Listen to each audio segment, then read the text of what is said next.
Hello guys, so what do you need for soy crisp production? How to start this business? Firstly, this is equipment for beginners, but if you are in a big business, this model is suitable for laboratory testing of a future product. Secondly, you will need a soy crisp production machine itself, with a capacity of 5400 pieces per hour.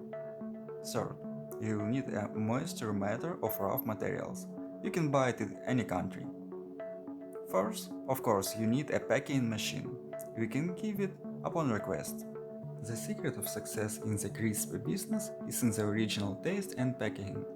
We manufacture a fully automated soy crisp machine. We supply the line from production to palletizing of the finished products. If you have any question about the profitability of this business, energy consumption, what is the best raw material, how many hours per day can the machine works, you can write or call us. All the contact information you can find below this video in description.